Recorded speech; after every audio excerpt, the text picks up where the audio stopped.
Bonjour. Aujourd'hui, on va réaliser un calcul matriciel avec 4 variables. On va voir un exemple, on va dire abstrait, avec les variables x1, x2, x3, x4. Et ensuite, on va voir un exemple concret avec une application en gestion. Donc, on a ici, on va utiliser la même technique qu'on a déjà vue. Et on a ici, par exemple, une matrice. Regardez, un exercice très simple. Vous avez un système d'équations linéaires avec 4 équations et 4 variables. Donc x1, x2, x3, x4. Donc ça c'est compliqué. On peut bien sûr utiliser l'élimination Gauss-Jordan qu'on a déjà vu dans une autre vidéo. Et puis on peut aussi bien sûr utiliser cette relation. C'est-à-dire qu'on a ax égale à b. B c'est les chiffres que nous avons ici sur la droite.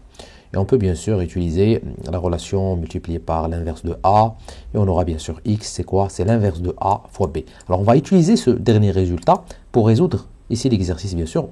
On ne va pas utiliser ça manuellement. Pour voir, encore une fois, l'utilité d'Excel. Ensuite, on va voir un exemple concret. Donc, si je me base uniquement sur cette dernière, je vais essayer de la mettre avec... Non. Avec ici, peut-être du jaune, comme ça. Non plus. Je sais pas. Voilà. Comme ça, voilà, en mauve. Donc, X, c'est la matrice des variables, va être égale à quoi? À l'inverse de A. L'inverse de A, c'est le coefficient des différentes variables, multiplié par B. B, c'est les résultats qu'on a déjà ici, que j'ai gardé, c'est les mêmes.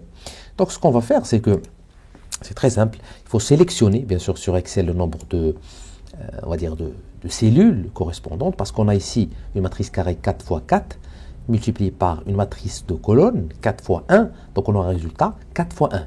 Et donc 4 fois 1, ça veut dire 4 lignes, regardez ici, 4 cellules et une seule colonne. Donc c'est égal à quoi?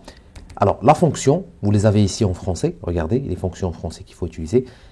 Donc on va utiliser une multiplication matricielle, un produit plutôt matriciel, avec l'inverse. Alors là, il faut rajouter l'inverse de A, l'inverse de la matrice des coefficients, je ferme, que je vais multiplier par quoi?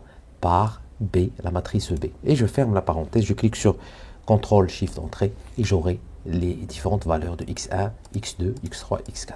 Très bien, parfait. Alors, j'ai ici, voilà.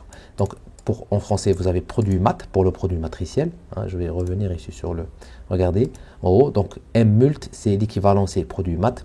Et inverse mat, c'est M inverse en anglais. Donc, c'est juste changement de langue, etc. Donc, je passe directement à l'exemple. Regardez l'exemple, c'est vraiment un exemple très pratique, très intéressant.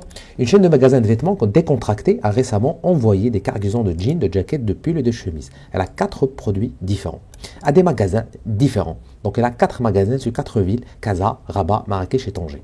Le nombre d'articles expédiés dans chaque ville et leur coût total de gros. Alors ici à l'intérieur, on a uniquement la quantité d'articles. Par exemple, première cellule, 3000 jeans ont été envoyés à Casa.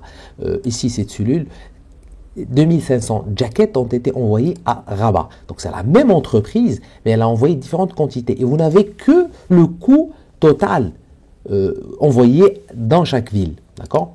Donc la question, c'est trouver le prix de gros d'une paire de jeans, une seule, d'une paire de jaquettes, d'une jaquette, d'un pull et d'une chemise. D'accord? Les différents articles. Alors ce qu'il faut imaginer, c'est que c'est vraiment une matrice ici, carrée, où vous avez le nombre de villes, 4, le nombre de produits, c'est 4, et bien sûr, vous avez le coût total. Alors il faut imaginer que on cherche le prix d'une paire de jeans X1, le prix d'une jaquette, c'est X2, le prix d'un pull X3 et le prix d'une chemise, c'est X4. Alors, quand je dis prix, c'est bien sûr le coût. Pour l'entreprise, c'est un prix de gros. Donc, ce n'est pas un prix de vente.